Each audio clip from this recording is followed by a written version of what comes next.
Good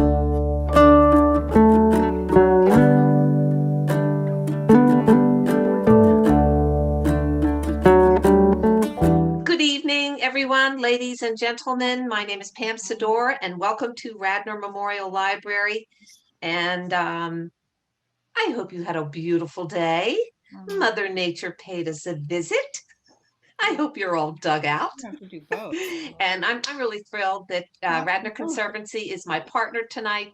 I have not seen Gretchen in quite some time, and this is our first partnership in 2021. And I'm just glad that Radnor Library is partnering with Gretchen, Gretchen Grobel, the executive director of Radnor Conservancy. And so welcome everyone. I'm going to ask you to just please keep yourself muted, and Sam will present his talk on the spotted lanternfly. Sam will be presenting the homeowner's guide to managing the spotted lanternfly. But now I'm going to hand it over to Gretchen Grobel, Executive Director of Radnor Conservancy. So nice to see you all. Hi, Gretchen. Hi, everyone. I just wanted to say a quick hello and also introduce Sam Barnett.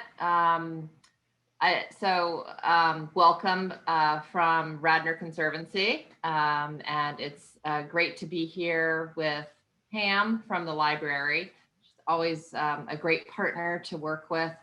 And I just wanted to introduce Sam. He is a past in the life science field, and thank goodness had an incredible gardening. He's been a gardener for decades and has been a Penn State Master Gardener since 2009. He's going to talk to you tonight about best practices. And if people have questions, if you could put them in the chat box, and we'll take questions at the end. So thanks again, everyone. Sam? Great. Thank you, Gretchen and Pam. It's great to be here. It's sort of interesting that we're doing this by Zoom. If we were doing it in person, we probably wouldn't be doing it this evening. So that's sort of one of the benefits of this new environment we're in. So this evening we're going to talk about spotted lanternfly and what we know about it. You are the first audience to the new presentation. I just was informed at a meeting on last Friday that Penn State, the folks who are, well, you'll see in a minute, who are in charge of all this, have just put out a new presentation. Or recently, in the past year or so, they would put out regularly a new presentation, and it would be updated with a slide here and a slide there. And when I got it this morning, what had used to be like a 60-slide presentation is now a 120 slides presentation with a whole bunch of sort of revised material. It doesn't change the content a little bit, but so I've spent my day trying to weed it down so I could get it into an hour. So you're going to see some new material. That's pretty exciting. So let's get started. Just as an orientation, we're part of I'm a Master Gardener in Delaware County, which is part of the Extension Service, which is part of Penn State's University's Agriculture Department. And we work through the university and their expertise. We leverage the work done by our research facilities throughout the state. We have 3 regional specialty crop research center, an animal diagnostic lab, and vast research and facilities at University Park. And our job as master gardeners is to try to get best practices and scientific-based horticultural information out to the residents of the counties we live in. We have resources to provide you with assistance on any kind of questions you have with gardening, and that's our gardening hotline here. And if you want to contact us, just type in PSU Master Gardener and you can reach us. If you are an avid gardener and you're interested in sharing what you do and getting involved and knowing more about horticulture, it's a tremendous program. We spent a lot of time answering questions from residents, speaking to the community like this evening, writing articles about gardening, working with youth, developing demonstration gardens. And we have a new class that will be starting next fall, and we're going to be registering for that starting to register for that within the next couple of months. So if you're interested, please let us know, and we'll put you on the list. There'll be a place to do that at the last slide has a website to do that. But today, some housekeeping.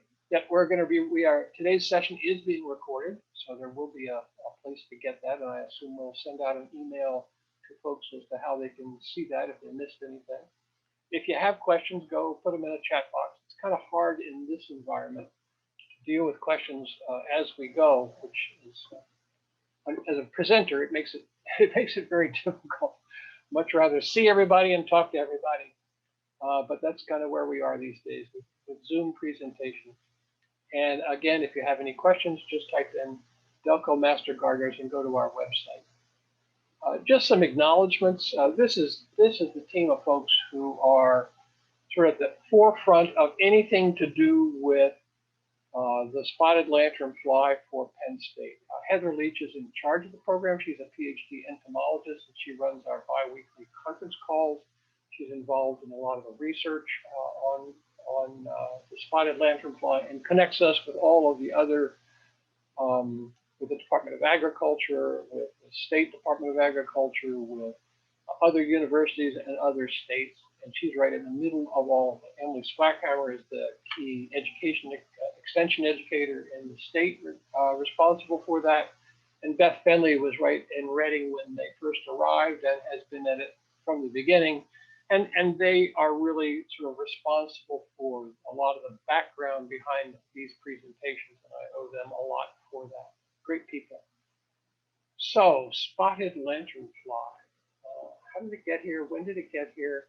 It arrived in Berks County in probably 2012. No, it was discovered in 2014, and the entomologists from Penn State were on it immediately.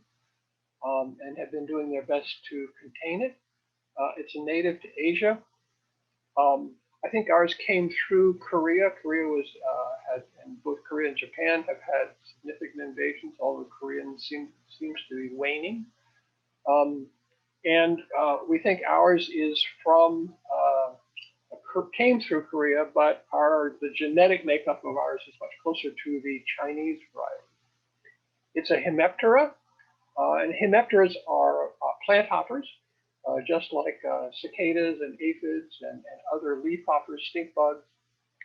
Spotted lanternfly is not a moth or a butterfly. It's a plant hopper. They jump. They don't fly very well. They are piercing, sucking insects. It also belongs to the Fulgoridae family, which includes all these beautiful relatives. Most of which live in Central and South America. And spotted lanternfly is the only known pest in the family. The rest of them are just beautiful insects. Some of them are actually, there's a bunch that live in Texas, turns out. We haven't found out what controls them yet. So if you look at this map, you'll see at the beginning there's Berks County in red, and you see over time the expansion of this from 2014 through today.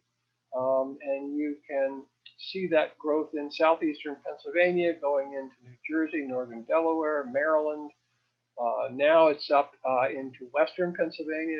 The new map now has Ohio, a colony in southern Connecticut, and up in New York State. So it is slowly moving out, and the way it moves is largely by hitchhiking. It's not flying somewhere else. It doesn't fly very far, but it is moving. So let's get right into the spotted lanternfly's life cycle. It has a 1-year life cycle, and will begin in the winter, which is where we are right now. It begins as an egg mass, which is laid in the late fall. That's a picture of the egg mass. We'll have more pictures later in the presentation. The eggs are laid in generally late April, early May. It's all a function of degree days. From moving from instar to instar and from hatching of the eggs and the mating and egg laying is all to do with degree days. So it depends on how warm or cold it is when they all appear and change. The first instar appears in April, and it's tiny, little black insect with white spots. The first three instars look exactly the same. They just get bigger. They molt out of their skins and into the next size. And they go through June, July, and then in July they turn into the fourth instar, which is this one down here in the lower left. It's a red insect with white and black markings, and it hangs around until July when it molts into becoming an adult. And here's the adult with its wings spread, and here is the adult sitting on a leaf. And I'm assuming most of you, if you live in Delaware County, have now seen them, and it looks just like that. It's about an inch and a half long. It's got this sort of a purplish grayish look to it. Here's a blow up of what is the first to third instars. The tiniest ones are very small, 1/8 of an inch long, and they get up to quarter, half an inch with the fourth instars. Here they are after they've just emerged from their egg casings on a post in a vineyard. They look like little ants to begin with. They're hard to see in that first month or so, but they're out there and they are swarming and moving around. Look like little spiders. And here they are crawling up a stem. Here's a little video of them. You can see them moving. This, by the way, is a new video that was just added. So nice, you can see what they look like when they're moving up and down. They hop around a lot. The little ones move pretty quickly and they jump a lot. They are hard to nail down. People ask, well, how do they get around and what do they do when they're first hatched? Well, they remain right on the egg mass for only about an hour after they've hatched. And then they generally move up into the tree or wherever they've hatched and start seeking food. They're looking for tender shoots of vegetation. They can't pierce the bark of a tree, so they need to go to tenderer wear. They're looking for new growth on any plant. And then they go up to the top canopy for a while, and then they go searching for something else. They disperse through the landscape and take off. Here's the fourth instar. Again, red with the white and black markings. And they're very strong jumpers, and they're really quite aware of people. At least that's my experience. We had them on our crepe myrtles, and if you went to swat them or catch them, they were very good at moving to the other side of the tree or moving to another branch pretty quickly to get away from you. You often see them together with the adults there as the season changes from fourth instar to adult. Here is the adult. Here's the adult swarming. They seem to cluster. They seem to be very congenial animals or insects, and they like to get together at the branch or union of a trunk. Is where they often cluster together. Not quite sure why, but they do. Whether they're playing bridge or whatever, but they do get together. Here is late in the season. Female having laid eggs is now putting the casing on top of them. You can see that on the left there, or actually right in the center of your screen. So that's a new video, and I think pretty interesting. So egg masses. They're laid just about anywhere. Anywhere there's hard surface, the adults will lay an egg mass. They're laid in the late fall. They overwinter and hatch in the spring, so pretty soon now. And there are about 35 to 40 eggs per mass. So in any one, that ranges up to maybe 60 is a high number and 10 is a low number. They're protected by that covering, which is laid by the female. And the female doesn't always cover all of the eggs, as you see here. Sometimes the eggs are completely barren. Sometimes they're not. They're halfway covered. When they're first covered, they're sort of a milky white, and it's like a liquid substance, and you can just wipe it off with a paper towel if you have one. And then they harden over time, and through the winter they become cracked and dried out, and then they need to be scraped to get rid of them. You may wonder whether, well, if they're not covered, are they more vulnerable? So far, we've found that they still hatch even if they're not covered. So it does not, while it may give them some protection, it doesn't entirely protect them. And so if you see them that are not covered, it still means they are often viable eggs.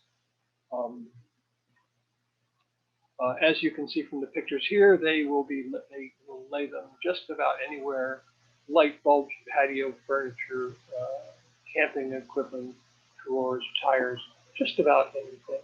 They often like to lay eggs on the underside of things. They tend to, on trees, they tend to lay eggs on the underside of branches, which makes them easier to see and easier to get to. But that has its limits. They often lay them in masses, like they will lay. I think they can lay more than one egg mass, and here they often lay them together. A friendly thing to do. And something I just learned this recently. When they hatch, those little egg mass eggs have a perfectly oval-shaped cap, which pops open to let them out, which is pretty cool. And here, this is a first time showing of them just arriving out of the eggs. Tell me that is not exciting, or kind of repulsive. Depends on how you feel about it. But that's what they look like when they first come out. Pretty tiny, pretty tiny. So spotted lanternfly egg masses, we want to get rid of them to the extent that you can, but we don't want you to get rid of the good stuff. And here's a comparison with spotted lanternfly and gypsy moth eggs. And if you confuse it with a gypsy moth egg and get rid of the gypsy moth egg, that's a pretty good thing. We don't want the gypsy moths either. But they're not the same. Gypsy moths are a little more yellowish in color, a little more raised. The spotted lanternfly egg mass is a pretty distinct one. It's about 1.5 inches long, maybe 3/4 of an inch wide. Looks like a smear. Wasp nest is, as you see on the lower right, is often raised, often has a hole for entry and exit. And again, get rid of wasp nest, that's not so bad either. But lichen, you don't want to get rid of lichen. And lichen is something that I think people often confuse for an egg mass. So you have to be very careful not to get rid of lichen. Lichen is much more of a blue-green color, blue-green grayish color. It has those sort of almost lacy-like edges to it. But be careful you're not getting rid of lichen on trees, because lichen is good for trees. So how do nymphs and adults differ? We have learned some stuff here about what makes them different. One is their appetite in terms of what they feed on. The nymphs are far more variable. When they hit the ground, they're looking for something green and tender. And while they have some preferences, you will find them on a whole host of different plant life in your yard or your garden. Last summer we had them on, I had on peonies, on hydrangeas, on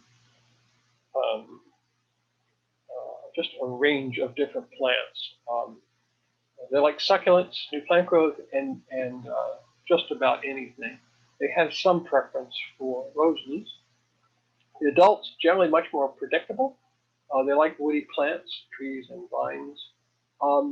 They have a fondness for certain plants, tree of heaven, black walnut, grape, maple, birch, willow, and some more. But they will feed on just about any tree that's sort of in their path from getting from one place to another. And I think often people see spotted lanternfly on a tree and think they are, that tree may be in danger, but in fact, it just happens to be a way station as the spotted lanternfly are moving from one place to another.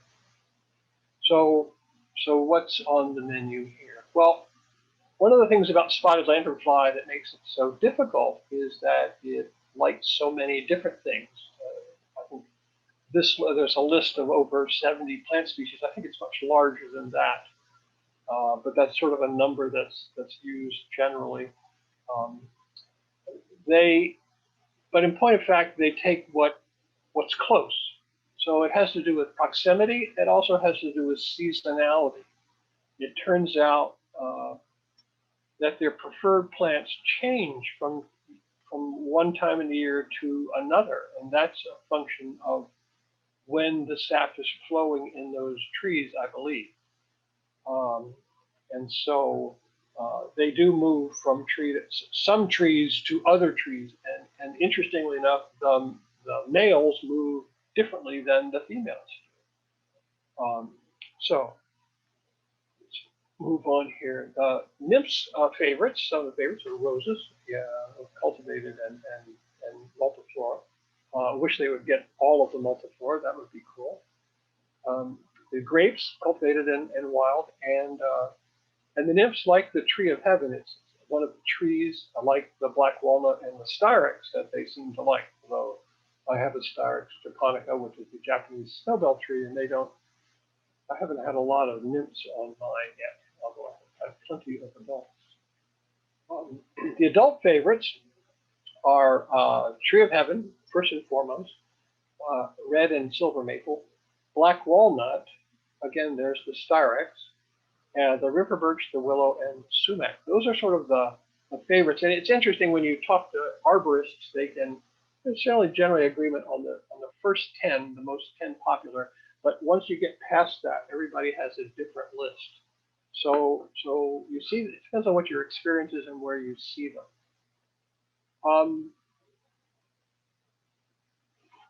There's a missing word in this first line. It's very few plants are not spotted lanternfly food. Spotted lanternflies like just about anything. And non-host plants can suddenly become host plants if it's in the best interest of the spotted lanternfly at the time, depending on where they are and how hungry they are and what else is available.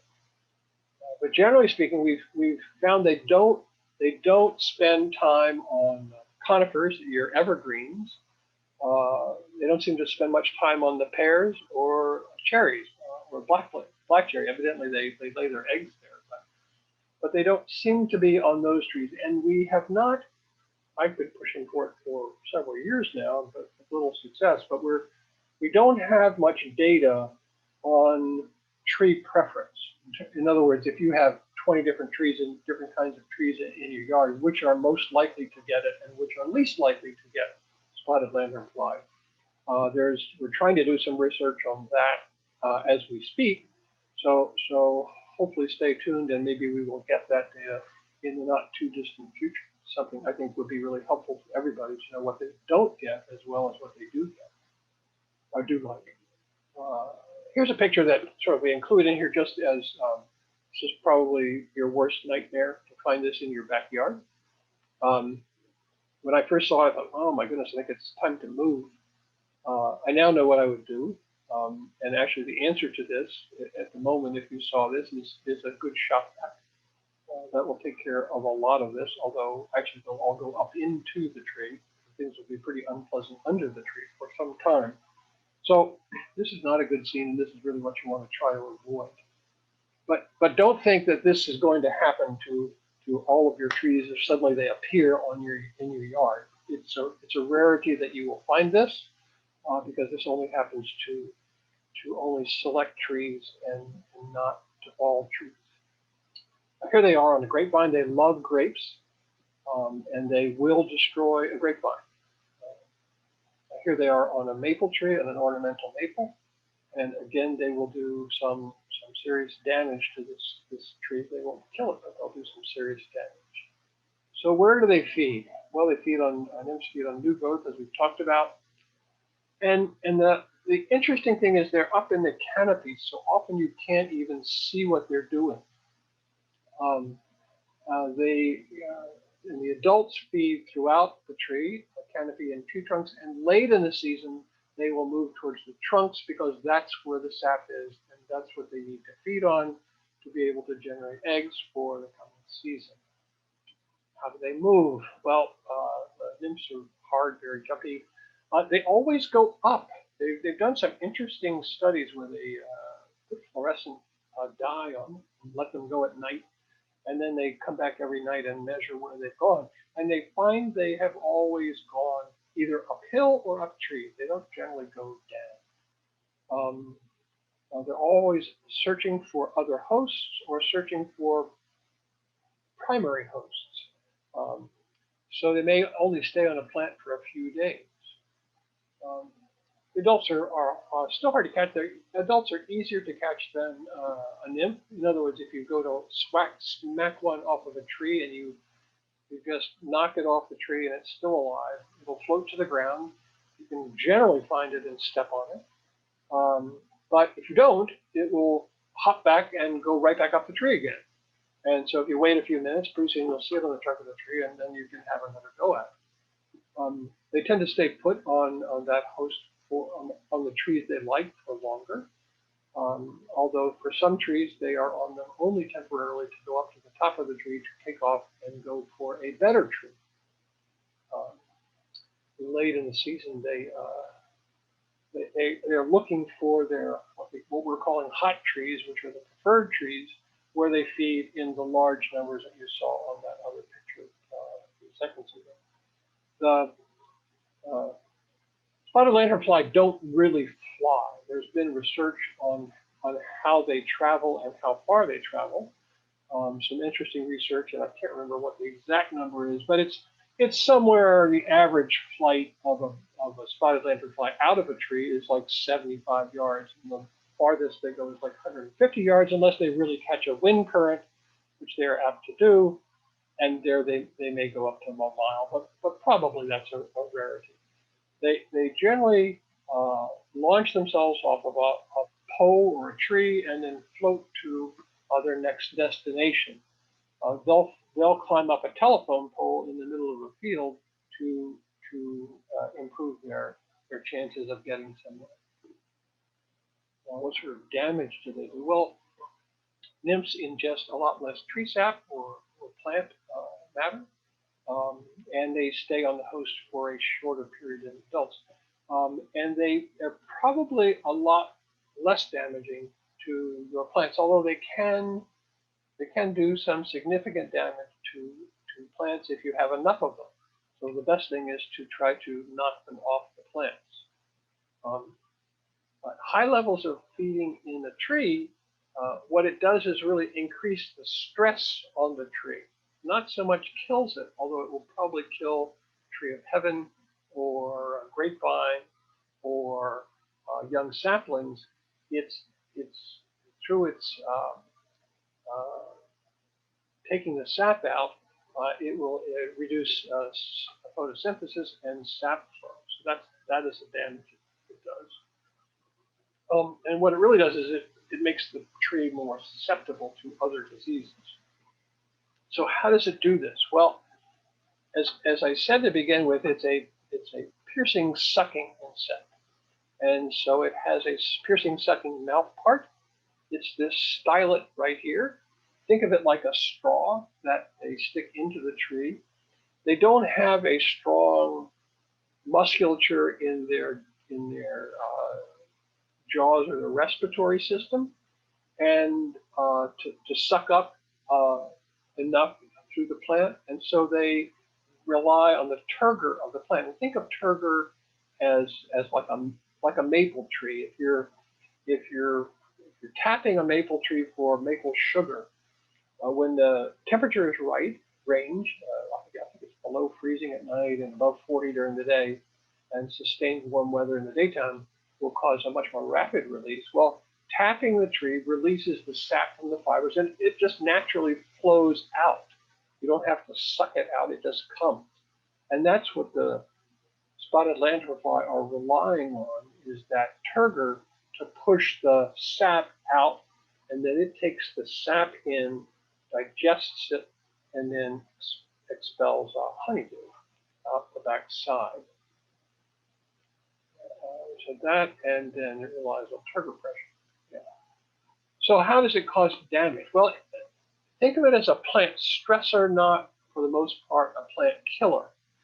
So if a tree or a shrub is already stressed, and that could be because it has some disease, or because it's in a drought, or it's too wet, or who knows, it's an imbalance in nutrients or poor soil. All of those things can damage plant material, and so if a vegetation is already stressed, then the spotted lanternfly only adds to that stress by weakening it through taking out the sap, or as we'll see with sooty mold, by reducing photosynthesis. And so today, we don't have much observation of spotted lanternflies themselves killing a tree, except for the tree of heaven and small saplings, grapevine. But plants that are undergoing some stress, they will in fact do damage, and the tree will ultimately die of whatever the other stressor might be, that other disease or whatever. And here's a tree of heaven, and you can see the leaves on the left there wilting due to the stress caused by spotted lanternfly fever. And here's a picture, an up-close and personal picture of the underside of a spotted lanternfly. I like the statement on the slide that, like humans, spotted lanternflies have a complicated gut. And interestingly enough, even the small little insect has a complicated microbiome, and there's a better picture of it for those of you who are interested. I particularly am not. Thanks to Julie Urban, who's one of the researchers who's doing a lot of the work on spotted lanternfly at this particular level. And their guts filters out the plant sap. So they take in the plant sap, they filter through it, they keep the nutrients they like, specifically nitrogen, and they discard what they don't like, which is all the sugar water, which is a huge, evidently, amount of stuff. And this is discarded, and it's called honeydew. I don't know where that phrase came from, but any of you who are gardeners have heard of that with other insects. It's the same phrase that's used. It's not this kind of honeydew that you see there in the right-hand side of the picture. But if you look closely at this picture, that I'm going to, let's see, there you go. You can see it squirting out the back side of it here. Oops. Oh, sorry. Takes a second to come out.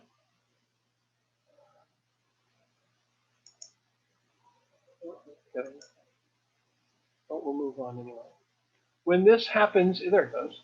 When this happens in large volumes, and you have the size infestation that we saw on the tree that was covered with them, when they're all up in the tree, and all of this they're all doing this simultaneously, then what you end up with is almost a rainstorm underneath, and it sounds like rain. It feels like rain, only it's this clear liquid substance, which you see in the picture here on the leaves, right here. And that then becomes a great medium for sooty mold.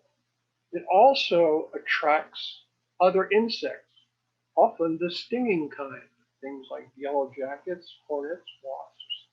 And from a homeowner's point of view, you really don't want a yellow jacket magnet in your backyard. I'm sure we all have enough of them already. And so this becomes quite an annoyance and a pest because it attracts all this other stuff. Here you see ants. Often ants will attack spotted lanternfly and kill it, as do other insects, other bugs or bees. The other thing is honeydew is a really great growing medium for a mold.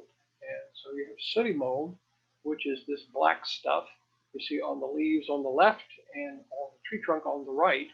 And as you can imagine, what this does for photosynthesis, because it blocks the sunlight, and so the tree then will, or the shrub, the understory plants under any tree that has spotted lanternfly in large quantities above, it'll prevent the photosynthesis from happening, and the leaves will die back.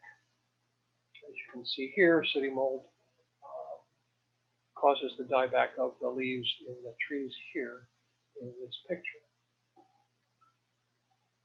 Also see it here on the back stairs of someone, the wooden stairs on the left. When it first comes down, it's this clear liquid. It's sticky, it's gooey, you don't want to walk on it. But then it hardens into a very slick surface if it gets wet. You can see on this particular instance, they have power washed the bottom step. You can still see some of the scars of it. And on the right-hand side is a picture taken of a sign one day, and a little while later they go back after the sooty mold is all over it, and that's what you see. So it gets pretty unpleasant. So that's another damage that spotted lanternfly creates. So now we're going to talk about managing spotted lanternfly. What do we do about it? And so when we talk about, I think people instantly say, well, let's figure out what we can spray on them to kill them. And that is, that's a real concern, because there's just a lot of myth out there, and there are a lot of things that people do that are probably more effort and cost and create more damage than actually improve the situation. So with nymphs, we recommend using contact insecticides if you're going to use them. I'm not sure you need to use anything really, unless you have a really bad case of them. My feeling is that in most cases, using a hose to rinse off your plants will knock them off.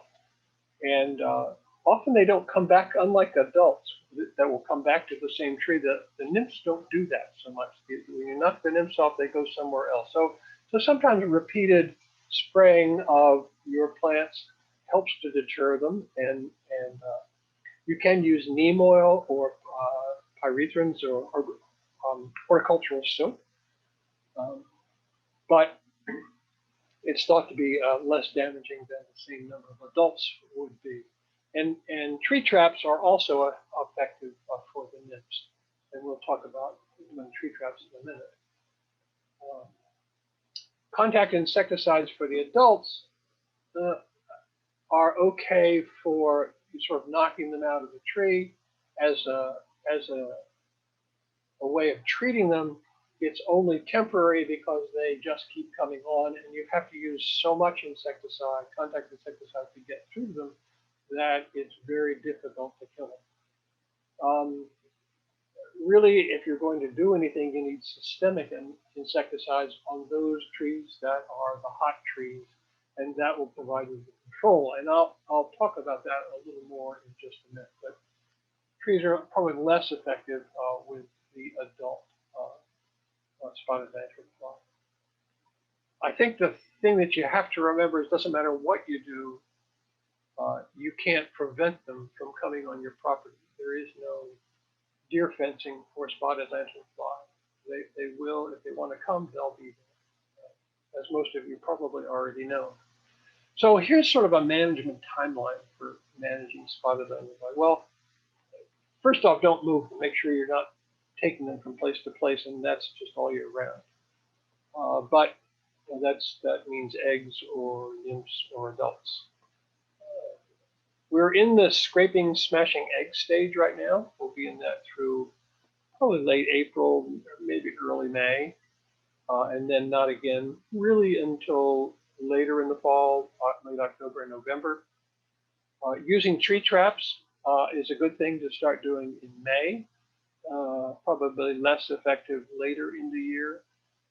Contact herbicides during the summer, probably possibility. I'm not real optimistic about that. Systemic application of an insecticide like an imidacloprid or dinotefuran. Dinotefuran is probably a better product to use. Less side effects and less toxicity and better kill rate is probably better in July, August, and September. And we'll talk again about that. So let's talk about don't move in spotted lantern fly. Well, this has to do with why we are under quarantine. We are one of many counties now. Originally, it was just Berks County, and then it was Berks County and Chester County and Delaware County, and now I don't actually know how many counties it is. I haven't counted them, but probably a third of the counties in Pennsylvania are quarantined. And a quarantine order states that no one can willfully move viable stages of the spotted lanternfly from one quarantined area outside. And so it's to try to contain it from escaping and going somewhere else, because spotted lanternfly are great hitchhikers. They'll jump onto your car, into your car. They'll lay eggs on things that you may take in your car or your truck, and that's how they get from place to place. That's how they first arrived in Berks County. So some of the things that are regulated, outdoor items, vehicles, equipment, a pretty standard set of things you would expect that people take from place to place. Here is the quarantined counties in Pennsylvania now. The existing counties and the blue ones were added last year. And my guess is we'll come out with a new list pretty soon, which adds even more counties. And the surrounding counties in New Jersey and Delaware. Delaware is now gone down into Sussex County. I think Sussex is the middle county of Delaware. And the northern counties of Maryland are also under quarantine. So it's expanding. And what that means is that as an individual, you need to make sure you are checking your car, your truck, you are not carrying things, and making sure you're not taking them from one place to another.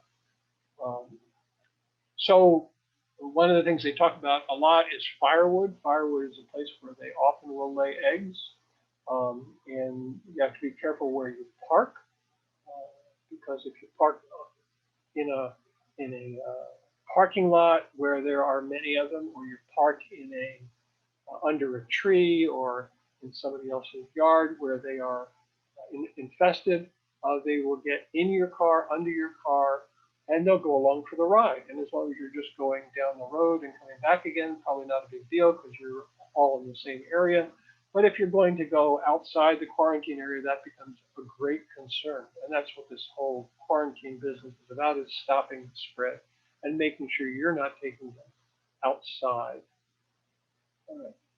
If you're a business, you need to get a permit, and you can do that, again, through our website. There it is, extension.psu.edu, spotted lanternfly, where you can take a test, get all the materials, and get permitted. It's a free process. And really what it means is you get trained in what the requirements are to inspect your vehicles and make sure everyone else gets trained as well. Okay, so scraping and mashing eggs. So the recommended thing is to use a putty knife or a plastic card to scrape them. You want to catch the eggs, because if the eggs fall on the ground, they're probably still going to hatch. So you want to make sure you catch them all and then put them in alcohol or hand sanitizer. It's sort of interesting, when we started doing this presentation, you could get hand sanitizer everywhere. Went through last spring where you couldn't get it anywhere. So actually, if you just leave it in the bag or squash the bag, you can kill them that way. Or smashing them with a hard, flat surface. Actually, the little roller that you use for wallpaper seams is a great tool for killing, for smashing egg cases. But anything you can do to smash them squash them is probably better. You can actually hear them burst, for those of you who get a kick out of that. There's a problem though, is that it really, I mean, I know people who sort of go around like with a vengeance to try and get all the spotted lanternfly eggs they can. And the problem is that most of the spotted lanternfly eggs are not within reach. Most of them are laid at a height higher than 10 feet. So 90% of the egg masses are higher than 10 feet. Less than 2% are probably reachable. So there's sort of this law of diminishing returns as to how much activity you spend doing that. I think you probably want to get them off of objectionable areas, get them off of areas around your car, but I'm not sure this is going to be the best way of controlling for spotted lanternfly. Using tree traps.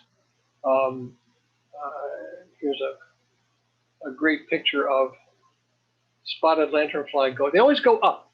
Remember, they always are going up because they want to either feed higher up or they want to leap off and go somewhere. So if you can interrupt that by putting tape around this so that, or some sort of trap around it, so that as they go up the tree, they will get caught, that's a good way to stop them and diminish the population. So there's a homemade trap on the left-hand side and a commercial one on the right-hand side. And essentially you're putting a netting, or you're tying a netting around the whole tree and allowing space for them to get up inside the netting, which is sort of funneled up into a bag or a container. And interestingly, the spotted lanternfly will just go right on up and they'll just hop right into the bag and they'll stay there. They don't try to get out. They don't try to escape. They don't try to eat through the bag. They just die. It's sort of an interesting lack of survival technique of the spotted lanternfly in this particular instance. So you can make one on your own. There are directions. There's a very detailed directions on how to make one on your own on our website. So that's one alternative, or you can buy them. They're not terribly expensive, but if you have a lot of trees, that could be pretty expensive. The other thing, which you may have seen a lot of, is banding, using a sticky tape band like this yellow band here. They come in like, I don't know, 9 to 12-inch rolls, and you don't need all 9 inches. 4 inches is plenty. You put that around the tree. The nymphs particularly go up. They get caught on the tape, and it stops them, and the tape will get full of nymphs on it. It doesn't work as well for adults, but certainly for the nymphs it does. And the problem is it catches other things. It's bycatch, so you end up with butterflies and bees and birds and all sorts of good animals, good plants, or not good bees and insects and things getting stuck in it. So we recommend, highly recommend, that if you're going to use a band, that you use some sort of mesh screening and you tack it above your tape, and then let it drop down around the outside. So there's plenty of room for the spotted lanternfly to get up underneath it. And this seems to work quite well, and is probably simpler than traps, but maybe not as effective. So there's some other things you can do, and I sort of put this together because I think that just sort of basically, rather if you have them out on your back deck or somewhere, getting out there with a can of Raid or Dawn dish soap or something like that is the amount you will use to kill each spotted lanternfly is probably overkill by a lot. And I mean a huge amount. You will use far more material than you need, and most of that will then run off and get into the water system somewhere. So not a good idea. So stick to just knocking them off, knocking them down with simple things like a fly swatter. This actually has, I saw this one online, it's pretty interesting. This is an Amish fly swatter made of leather, quite sturdy. It's known as the husband persuader. A little upscale to your average fly swatter, but I thought that's sort of a delightful image. for those of you who really want to get into this. You can knock them down with a pole or a hose, or if they're high up in the tree, a power washer. And once they hit the ground, if they're not dead, which they might not be, then you just want to go over and step on them. Good thing for your kids to do. And interestingly, if you don't get it, they will then hop back to the tree and start climbing back up the same tree. So you have another chance to swat at it as it goes back up the tree again. Power washers, again, good for knocking them high out of the tree. I'd be really careful about that, getting too much pressure on plant life because you'll kill the plants.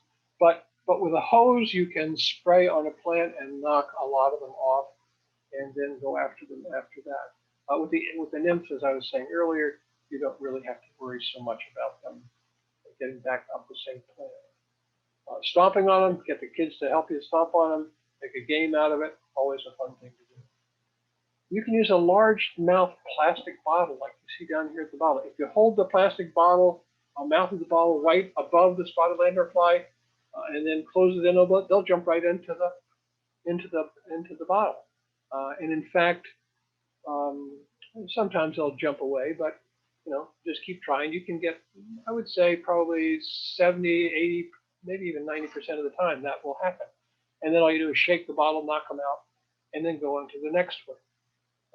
And they don't try to get out of the bottle, and it's actually kind of a fun little activity for kids to do. If you have an awful lot of them, the answer is a shopvac or a pond vac. A shopvac will suck them right up. And when I tried this the first time, I was all concerned about, well, what's it going to do to my shopvac, and am I going to have a mess, and what's going to happen when they get to the bottom? Are they going to try and get out? Well, in point of fact, they get sucked into the canister, and they just sit in the bottom of the canister. They die pretty quickly. I don't know whether it's knocking about as they come in, or because of the volume, or because they're not getting food soon enough. Within a couple of days, they're all dead. And you just empty the canister into a trash bag, and if you're still feeling concerned, you can then step on the trash bag. That might give you a little satisfaction as well, and then just roll it up and throw it away.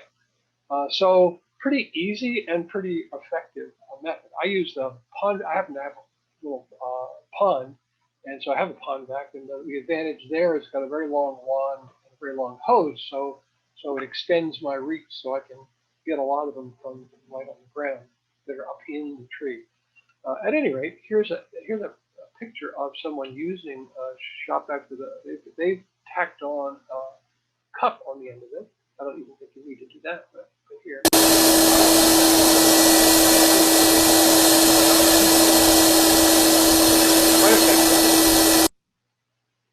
So insecticides. And insecticides are sort of the solution of last resort, as far as I'm concerned. Purchasing can be difficult. You don't know what you're doing. What should you be using? We strongly, and I mean strongly, recommend against home remedies, which you see online everywhere. Facebook is full of them. A lot of Dawn liquid. Do not spray Dawn liquid on your flowers, on your garden, on your yard. It is a detergent. It's got chemicals that are not good for you, for your plants, or for anything else, or for our groundwater. So it's both costly and environmentally unfriendly. And again, the volume you used per spotted lanternfly you killed is just not worth it. So don't do that. I'm not going to spend any more time on that. But we have a handout on spotted lanternfly pesticide safety. I recommend you read that. It's on our website. There's a whole thing about how you think about all of this. And there's the severity of how many are present on the top side, and the likelihood of impact.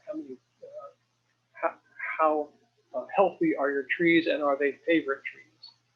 And as you can see, it goes from low risk at the upper end and to high risk down here at the lower side. If you've got your intolerable levels of the numbers, and you have proximity to vulnerable plants, you're high risk. If you've got a few of them, they're on healthy plants, probably not much risk at all. I would add also as another factor in here is the inconvenience to you. Are they close to your trees, or close to your deck, your driveway, your kids' playground equipment, whatever? That's another reason you may want to get rid of it. So some steps in spotted lanternfly management. First off is culturally make sure you keep your plants healthy and your trees healthy. Use mechanical controls like I was just talking about, whether it's the shop vac or the tree traps or scraping and squashing. Biological controls, probably something you're not going to do. This is using parasitic wasps, things like that to kill them, other fungi to kill them.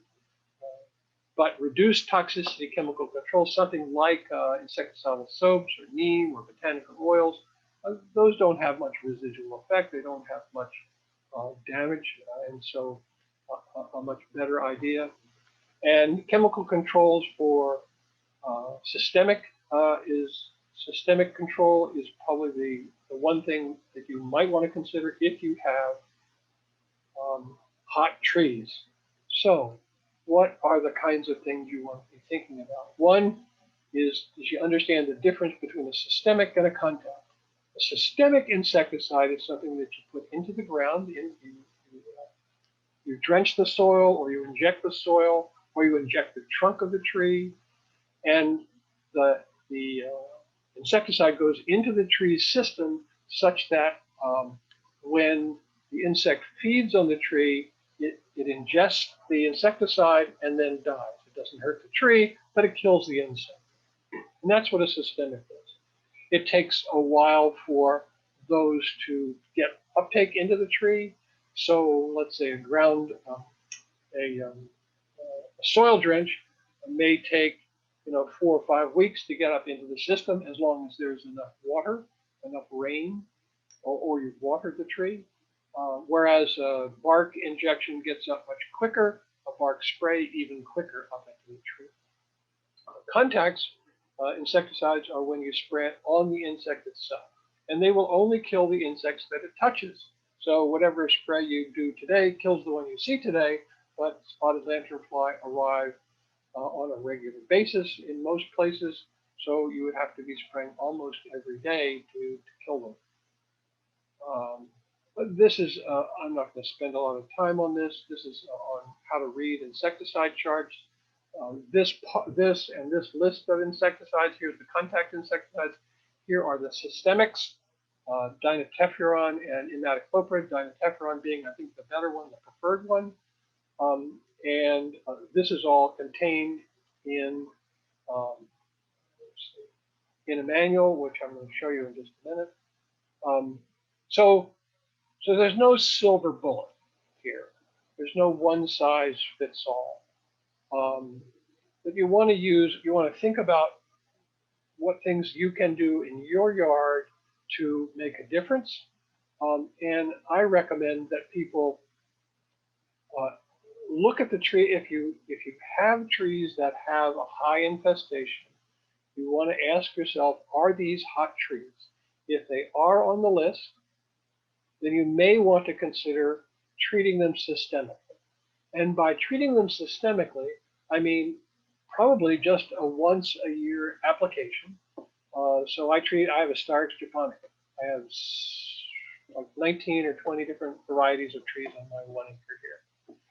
And I have one Starix japonica. The spotted lanternfly arrived 2 years ago on just that one tree, not on any other tree.